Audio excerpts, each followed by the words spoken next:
I'm just awaiting for some more of you to come on, and then I will. My intention is not for us to be long this afternoon. I know that many of you are quite busy doing your respective work, but I just felt that I needed to have just a few minutes of conversation, particularly geared to the joint service ranks. I understand how significant tomorrow will be for them.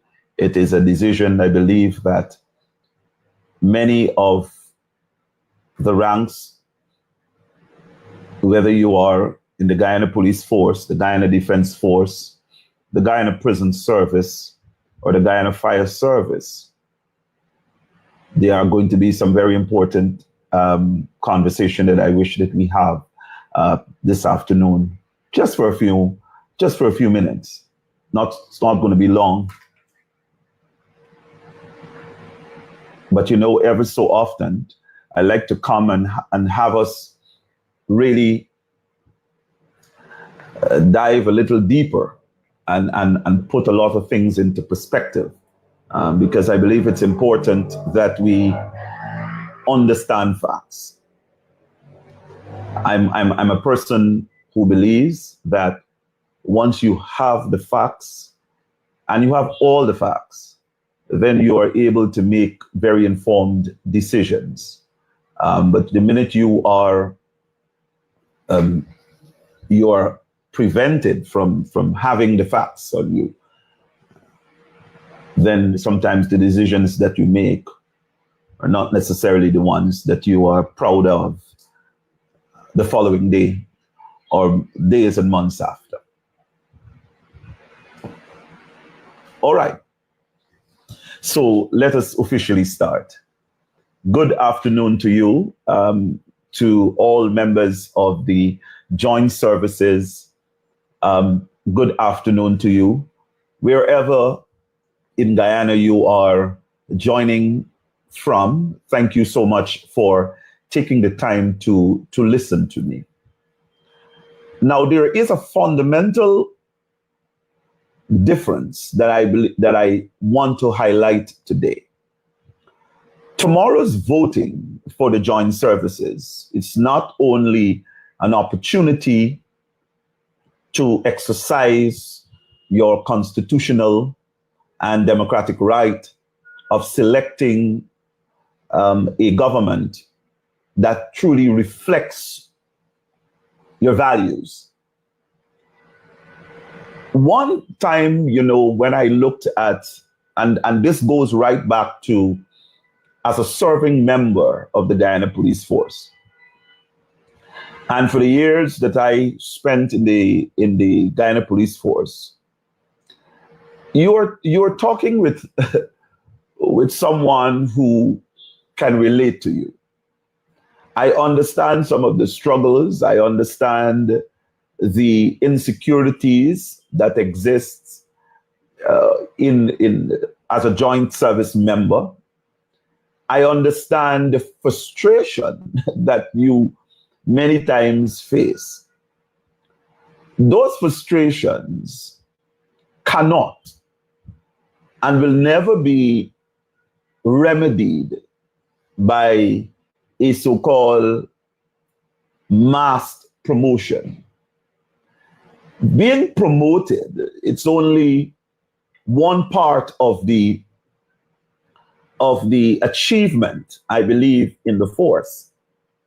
But I want to take you back to what we all knew at the beginning of our initial training in the Guyana Police Force. Often we heard, once a man, or once a policeman, twice a civilian. And that, to my mind, is a fundamental consideration that you ought to take on board. That when you vote tomorrow, you are not only voting in the capacity as a member of the joint service, or the member of the joint services, you are voting as a citizen of this country. And as a citizen of this country, there are a number of things which you must consider.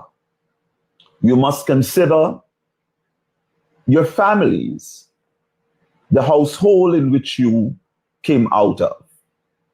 You must consider your communities. You must consider the society as a whole. You must consider, to a large extent, your neighbors. So voting does not only have to do with you, the individual, and you are voting for what you believe is correct. When you vote, it is a demonstration that you have considered all the above, your neighbors, your families, your community, the society as a whole, and your country.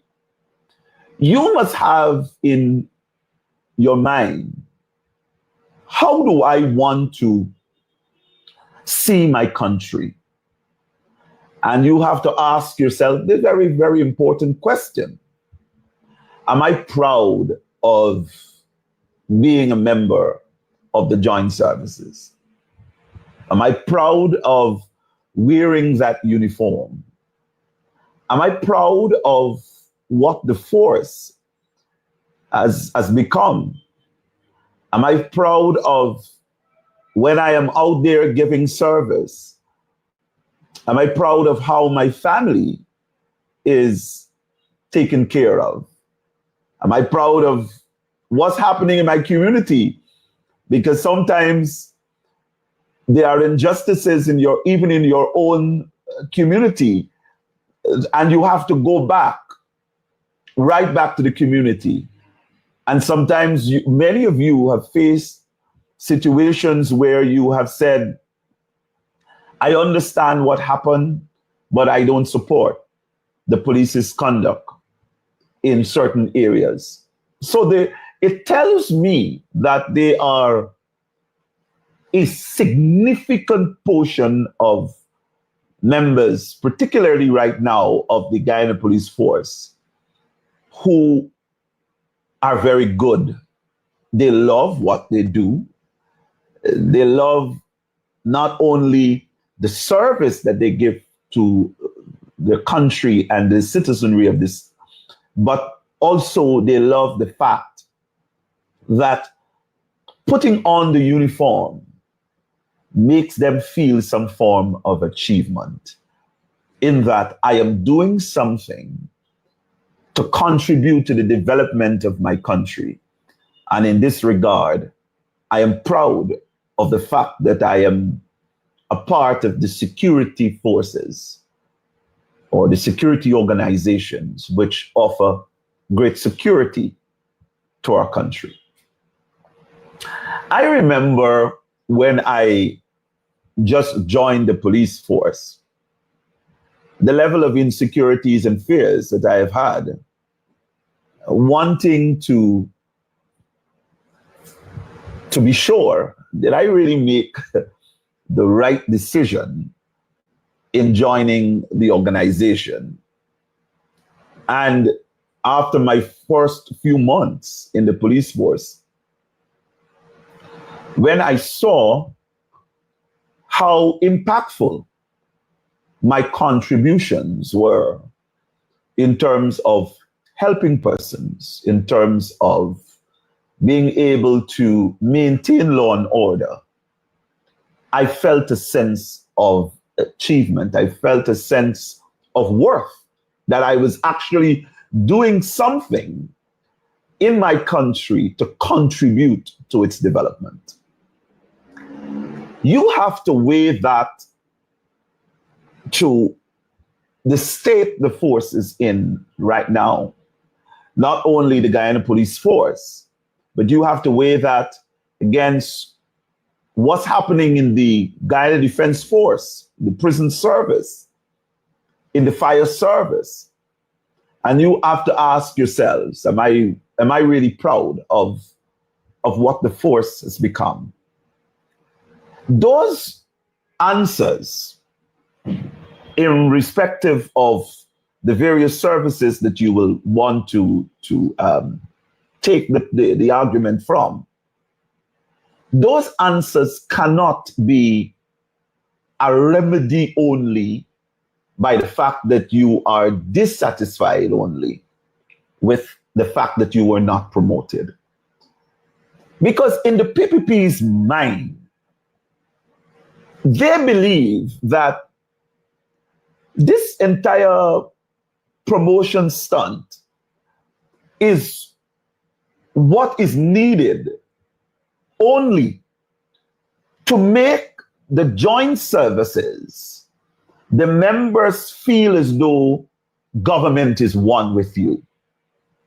Listen, you and I know differently.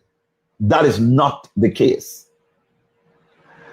I believe when you look at the modus operandi of what has been happening in terms of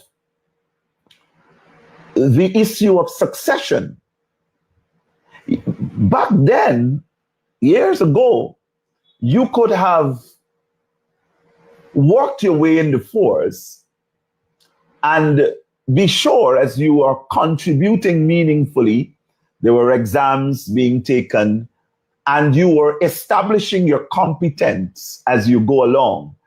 And you didn't really have to beg and plead with someone to promote you. Promotion came because it was merited. It is not the case now. Listen, I am not proud of some of the things I hear about what you have to go through in the force. The fact that civilians have more say in the police force than you. And I'm not talking about the Police Service Commission. Neither am I talking about the executive branch here, but I'm talking about businessmen. I'm talking about friends and families and favorites of the PPP. You have to go and them, and they're guaranteeing you a promotion. They're saying, all right, I will talk to them about promoting you. And you have to ask yourself, I know that this is something which only benefits a very small amount of persons. But I want you to ask yourself, is this practice sustainable? And if it's not sustainable, meaning, what if you create a system like that, and what if today, tomorrow, government changes, or your friends are no longer aligned with the powers to be? Do you want to encourage a system where that jeopardizes your upward mobility in an organization? I would say what seems to be more sustainable is to ensure that fairness, equality, persons are promoted based on merit, that they're competent, and that they're able to deliver in the rank in which they have been given. And so once you have the system in place, the system has always been in place. It's just that it has not been working because it has been hijacked. Now you have a commissioner of police who sat through many different promotions, and you have a list of persons. Media has it as 2,000 persons, ranks, who were not promoted for many years. Some of you 18, 19, 20.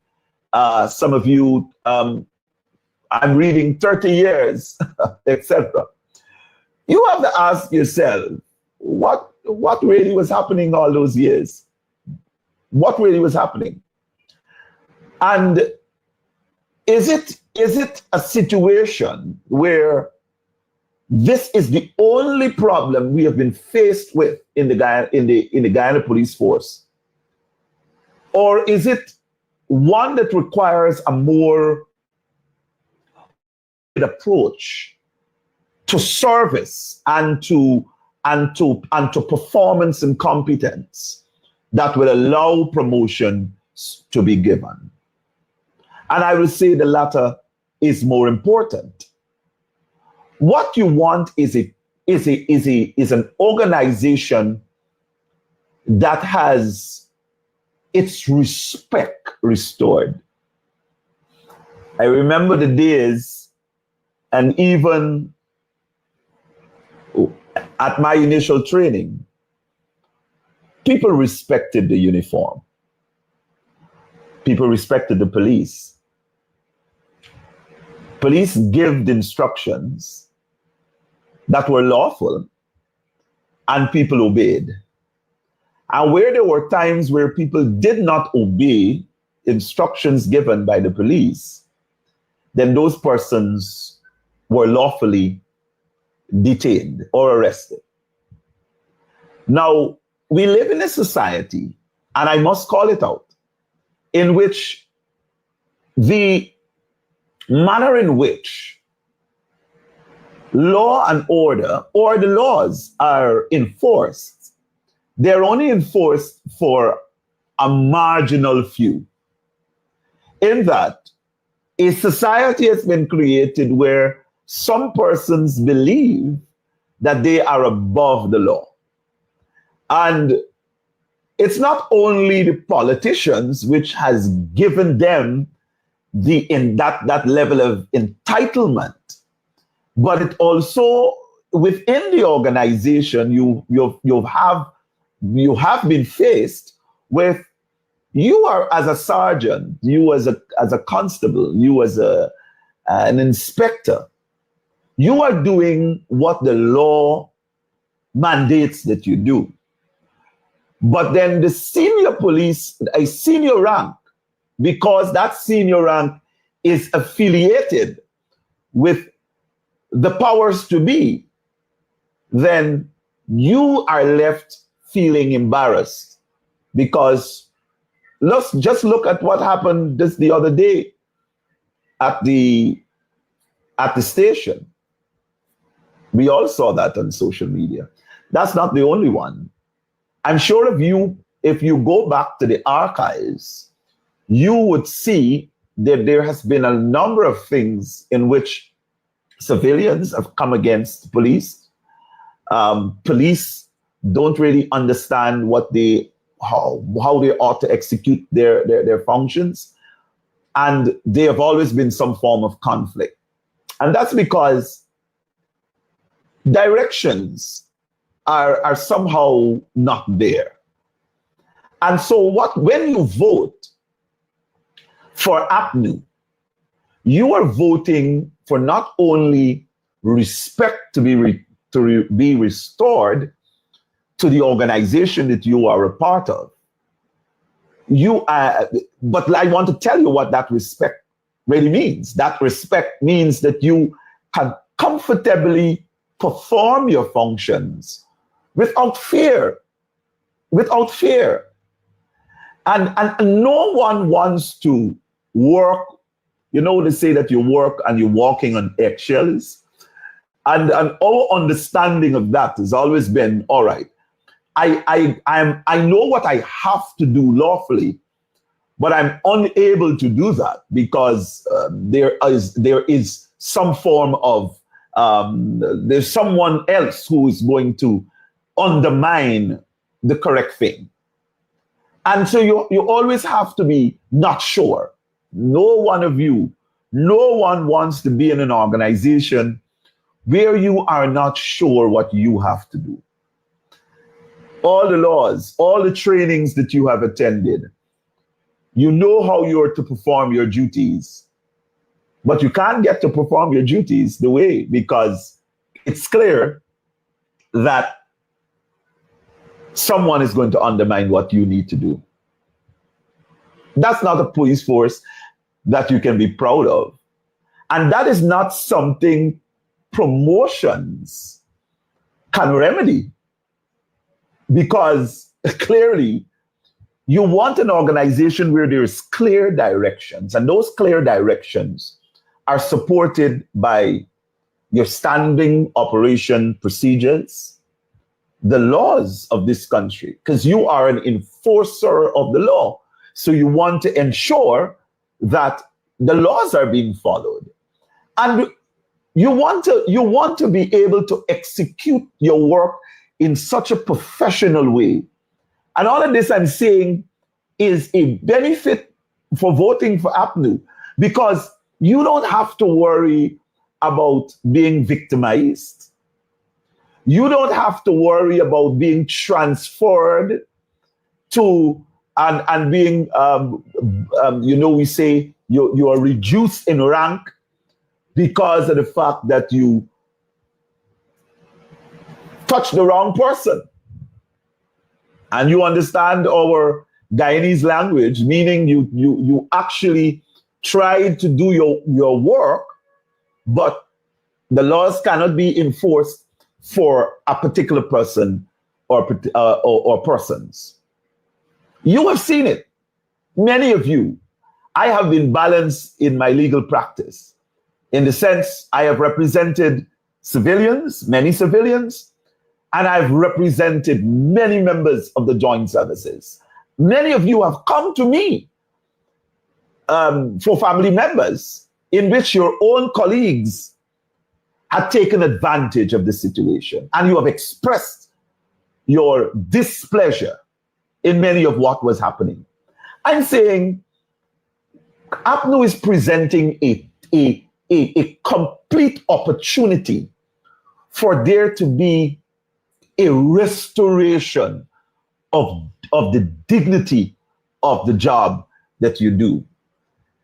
You can be proud under an APNU government. You can be proud of how you were to execute, because it's not going to be rocket science. All that will be required from you is that you do a professional job. There is fairness in what you do. There is clear law which supports what you do, so that the citizens of the country and the people who you police are not going to want to, of course, jeopardize or undermine your performance and your job in any way, because you are supported by the law. That is what you want. Many of you have spoken to me about the fact that you sit in stations and you see your own members of the community, your black brothers particularly, that they come and they are faced with the full blunt of the law. And then you see persons supported, or they have contacts, as they say. They walk into the station and you can't even take your pen and make a note, because it will not be tolerated. And then you see people walk out. When you see those things happen, it's a disrespect. Many of you are walking, have expressed to me that you walk in the streets having done an arrest that which was lawful. So, and the persons stand in corners with their gangs or with their groupings, and they laugh at you. They laugh at you. They make you a mockery. Those are the real problems that you face as a member of the police force. It's not only an issue of being undermined in terms of your promotion, but you can't even do your own work. And your work, when it's being done, civilians or the persons who are the offenders of the law, they have the upper hand over you. That can make you proud. That gives you a sense of dissatisfaction. And I say to you, and I present to you a very clear path in which this can be restored. As I said, many of you love what you do, but you're not being allowed to execute your work in the manner which it ought to be executed. And so this vote is for you to take into consideration a number of things. I remember the families of a young GDF soldier which came to me and expressed how ill-prepared that GDF officer was in going to the bordering location. And he had expressed that he couldn't even swim. And there was a lot of discomfort in relation to being posted in a particular area. The force did not put in place enough security measures, training, as well as the level of comfort for those ranks. He died. Resulting from his death, dying in the line of performing his duties, many of you in the GDF have expressed displeasure about how you're being treated. And many of you have looked at the concerns.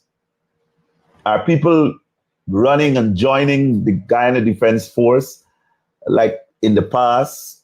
Do you feel as though your life and your families will be taken care of because of some of the risk that is involved in your work? There are a number of things that you have spoken, some of you in private and some of you in public conversations. I want to say to you, under an APNU government, the fears that you have will be the fears that will be addressed and be remedied front on. There will be no overlooking of those very important concerns that you have. I remember some of the expressions in the Guyana Fire Service, and those expressions in relation to being able to use your training, because there was always, every time there is some form of fire, there is always some form of undermining the protocols, because there were too many interferences which hampered your training. And so it's not only an issue of many of you felt as though you were stifled in the fire service. Many of you felt as though your lives were not being treated with any value, that the environment in which you operated clearly did not present the best practice, as you were not allowed to execute your trainings. I remember those. Sadly, just a few months ago, one of your members died while trying to extinguish a fire. And when you look at it, you find that there are a number of protocols which were breached. And that must mean something to you. That must mean that while you have your training and your professionals, are you really allowed to perform? Are you really allowed to execute your work? Or you must follow the instructions of those who are not trained and who believe that they know better? And that is the level of uncertainty which also undermines your work in the fire service. I present to you that under an APNU government, that type of interference will not occur. You who are trained from a policy level, you can bet and you can be reassured that the only thing that will be done is that there will be directions from a policy standpoint in relation to the macro performance of the department. But you who are trained, we will expect that you execute your work based on your training, based on your protocol, and that there must be a comfort level where it is felt that there is need for you to improve on that level of training so that you can perform your functions at a higher level. Those will be provided. I recall conversations in relation to the prison service. Many of you have complained about having to work under some conditions which were never safe. You're understaffed. The population of the prison is way above, and this has been happening for years, way above the number of ranks that you have to man those prisons. Many of you feel unsafe. I visit the prison sometimes on occasions, on weekends, and I see the skeleton staff that you work on because you don't ever have the manpower. And it has become a very frustrating job for you. We promise you that all these very important and vital concerns that you have will be addressed under an APNU government. It will be remedied. And that clearly, we are not only saying together as a joint services that there are going to be a number of benefits from you, but I have highlighted some very important concerns that I believe you must also take into consideration. You must ask yourself, did the People's Progressive Party CIFIC for the 5 years, have they been able to give that level of leadership in the joint services, which makes you feel proud as a member? Don't only look at the leadership of your organization, but take into consideration your squaddies, the people with your rank. How have you been treated? How have you been treated? How have you been able to execute your work? Have you been able to execute your work in the best conditions? No. Look at some of the police stations.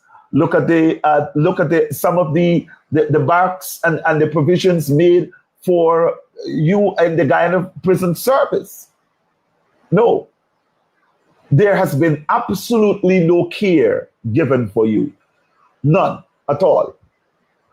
And so you must not be fooled. You must not think that because a government which is saying, I'll give you training, brings me to the point. I have not been given permission to call some of your names, so I wouldn't call some of your names. But I know you, and you know yourself. Your squaddies, they know you too. Many of you who have had trainings, specialized trainings, have not been able to use your specialized trainings. Why? Because you are placed to do other duties because you did not fit the criteria of being close to that office or to having those responsibilities.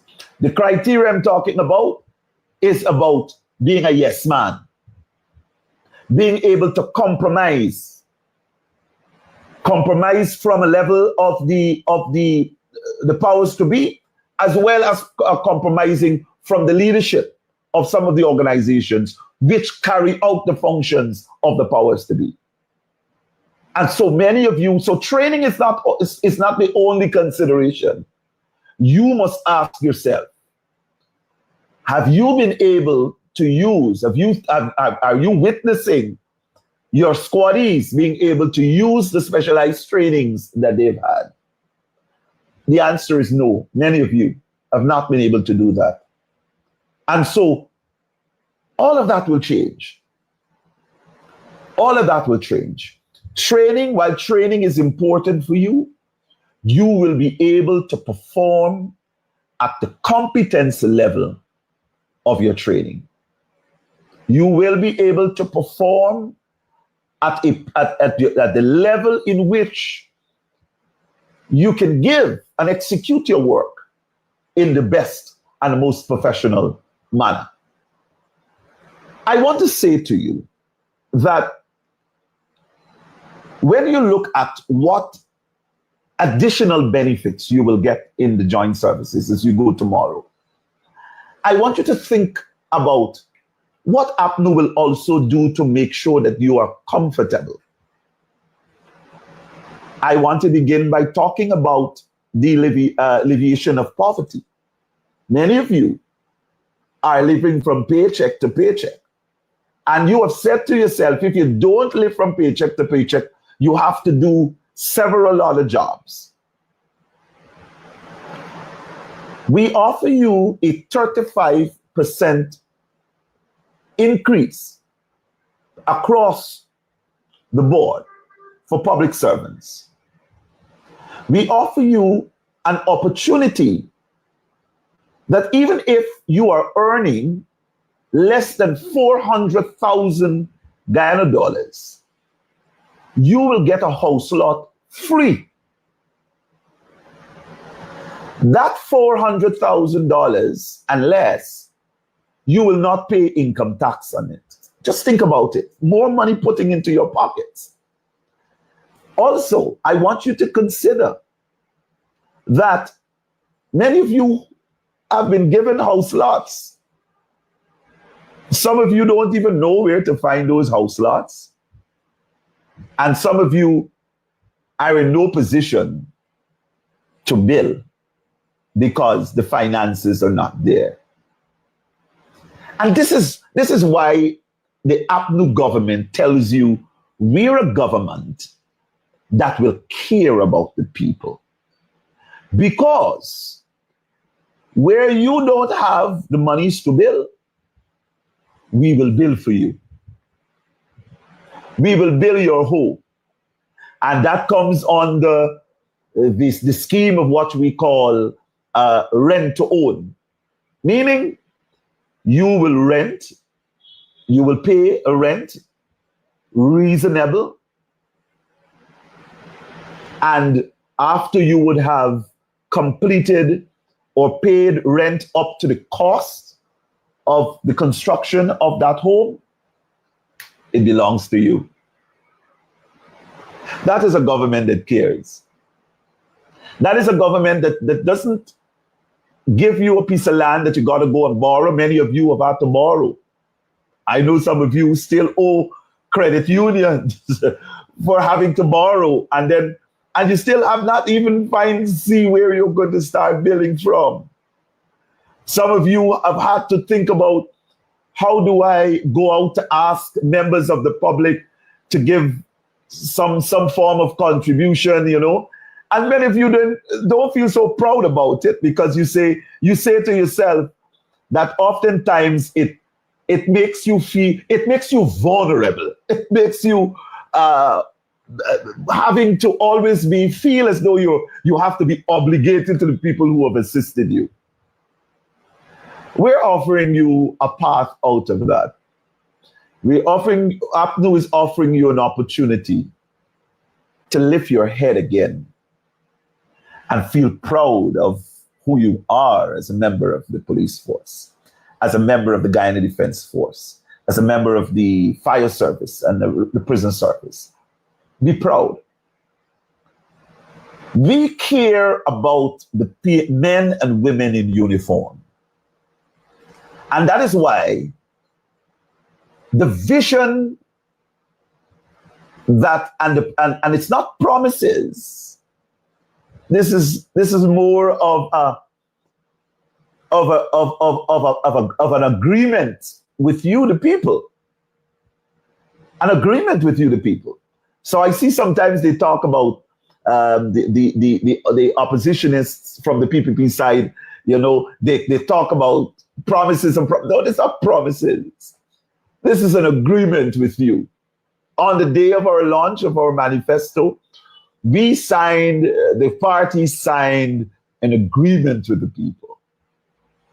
And we said clearly that what we have outlined is an obligation. And many of you, your concerns also goes to extend to your families. Many of you have children, and those children are attending university. Think about how well we will be under an APNU government. They will be supported. They will be supported by having a stipend of $50,000 a month. Just think about how that will help you, that you don't have to go into your pockets to take out monies to send your children to university. Just think about, some of you are so, I think, so professional that you don't even want to be late for work. And you have small children. Think about the government on the APNU, which will ensure that your children receive 2 hot meals in schools. So that lifts the burden off of you from having to be getting up early in the morning, preparing for your children. Because a government is demonstrating to you, under an APNU government, it's demonstrating to you that you are not going to raise the children only. Government is going to raise the children with you, because we are going to provide that safe environment so that when you are performing your duties and you're away from the home, you don't have to think about how is my child doing, because they will be safe. And that is what, when you vote, that those are the massive considerations that you ought to be making, not the small one of a single point promotion. I know many people came out to say, I thank the president, I thank the president. That is what I call minuscule. It is small comparing to the considerations that you ought to be considering when it comes to your vote. You ought to be thinking about, how do I want to be treated after I leave the service? This is what you need to think about too. Old age pension goes up by $100,000, and I can tell you that's not a figure that will stop. That's a figure that will climb. Think about all the successes that we have had together under the APNU, under the PNC, flowing from the PNC, and then under the APNU, the amount of schemes, policing or joint services schemes that were also established. Think about that. Think about, and I remember, you see, I have a lot of people that I interact with, and sometimes I have to say these things because they don't want us to know these things. The police force, for example, the association, the ex-members association, look how they have been treated. Look how they are being treated right now. Look how they're being treated. No support, no financial support. It's like, it is as though you have given years of service to an organization, but when it's done, that's the end of it.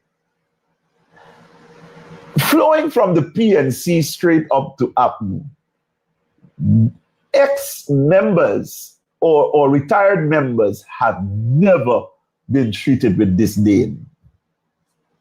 The PPPC has a reputation of not treating and honoring the contributions made. And so when you vote, you also are voting and considering this, that you would want to have an effective ex-members or retired members association in which they're treated with great dignity, in which they can look back and you look back at the force in which you have served and you say, yes, it was worth it. Serving this country, this beautiful country of ours, is not only a blessing, but it must be an honor. It must be an honor. And that is what, on the APNU, we present to you. We present to you, men and women in uniform, a restoration of honor. You will be led and have a president, as the commander-in-chief of the armed forces, in the name of Aubrey Compton Norton, that really cares about you. Really sincerely cares. Don't bother with that facade from here, Pranali. That's a facade. That's a facade.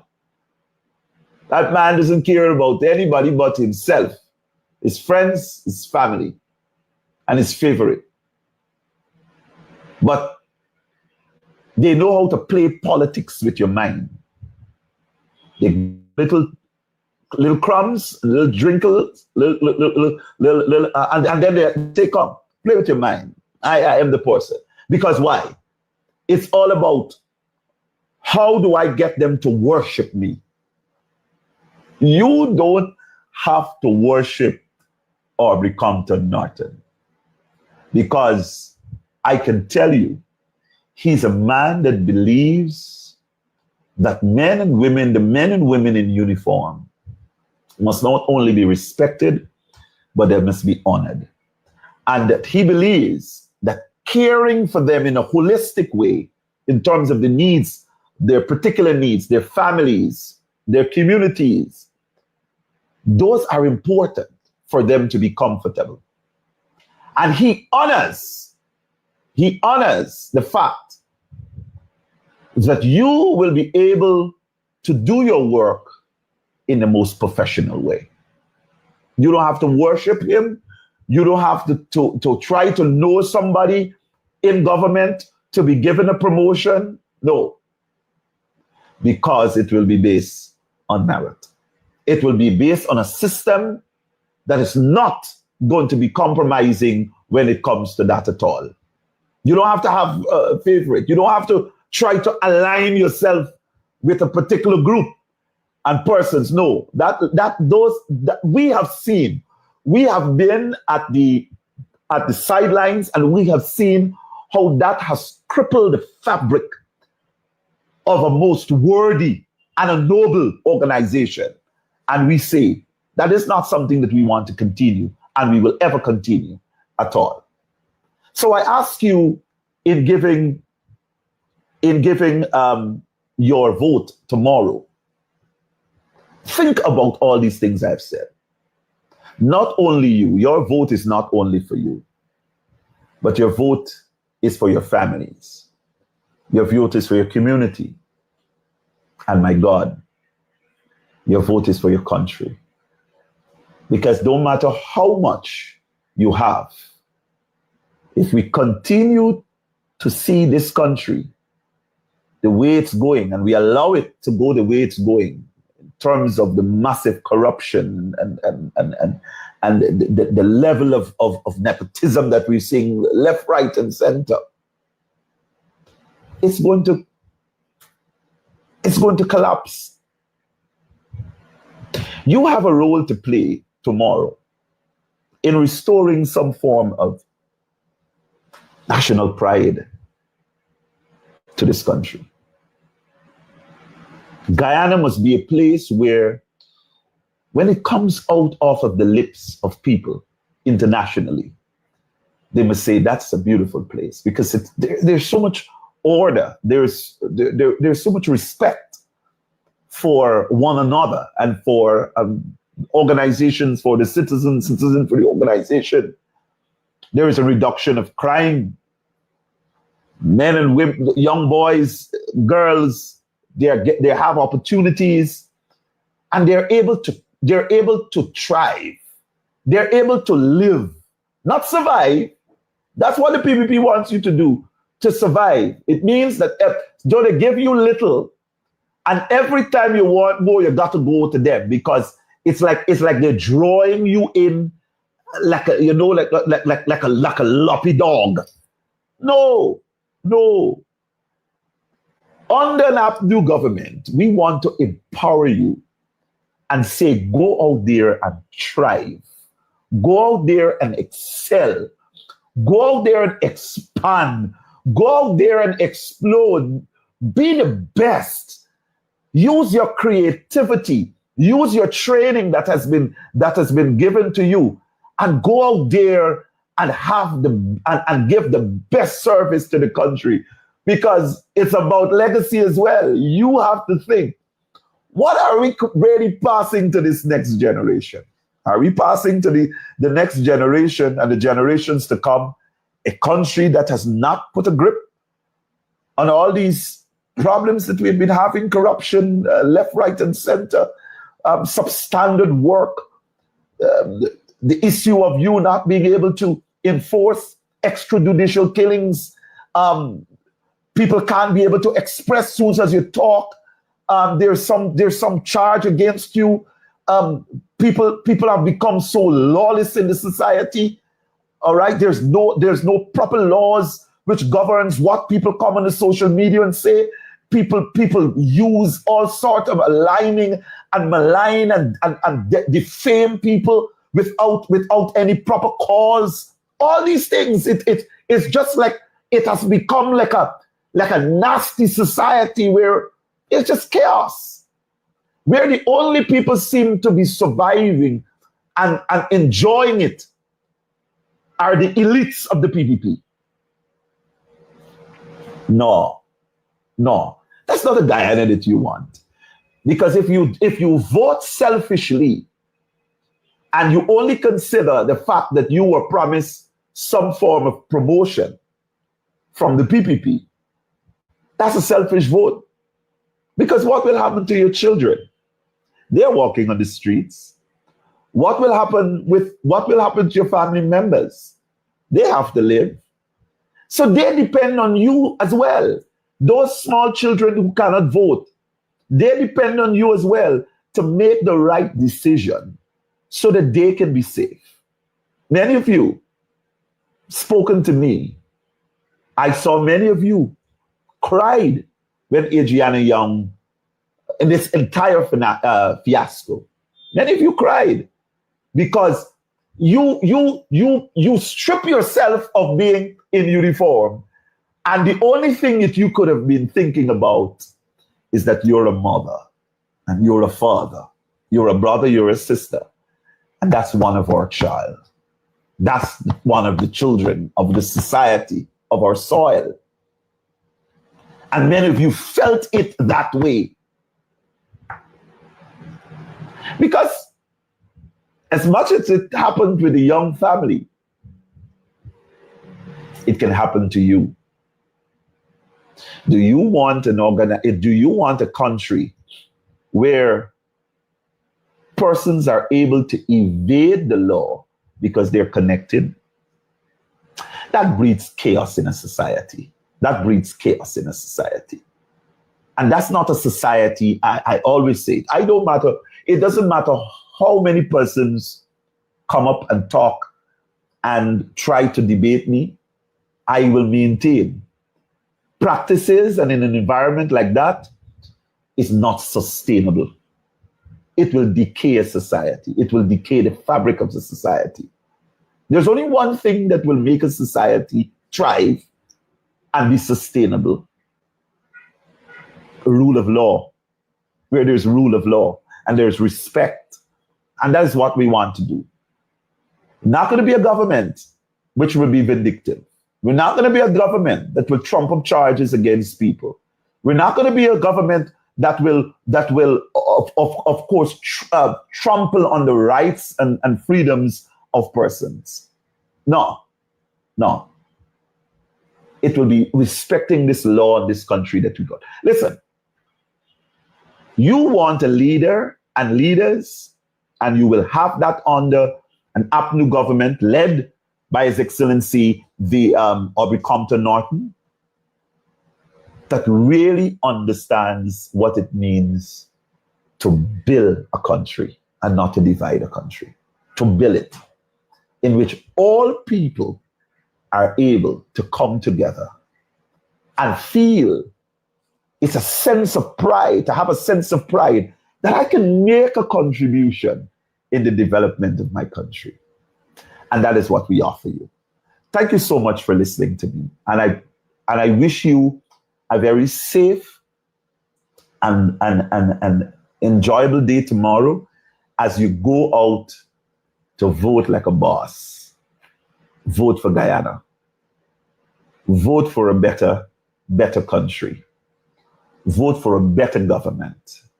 Vote for a better leader in the name of Aubrey Compton Norton, in the name of Madam Finance, in the name of Danish Paul. Vote for a government that will make this country bloom, that will make this country explode with creativity and beauty, and that will restore some form of safety in our society and patriotism. Vote for a country. I just visited Canada just a couple of days, and I was talking with some folks. And you know what they said? Oh, wow. I love when I get an opportunity to hear our national songs. It brings back that connection to something. And I'm telling you, the only government that will believe in our national pride and our national treasures is Aubrey Compton Norton. He's been saying it. Our culture has been eroded. There's no respect. And where people's culture is being eroded, there's no identity. Because what makes you stand out from the world? What makes a Guyanese stand out from the world? It's the richness of your culture, is what you have to offer to the people. Is the level of pride that you have of being Guyanese. We have lost that, and we need to bring that back. And so when you vote, you are voting to bring that back as well. So have a good day, everyone. Make sure those of you who are listening who have members in the joint services, expand on this conversation that I have initiated, and let them see it's not a vote for themselves only, but it's a vote for a better country. I thank you, and I love you, Guyana. Bye for now.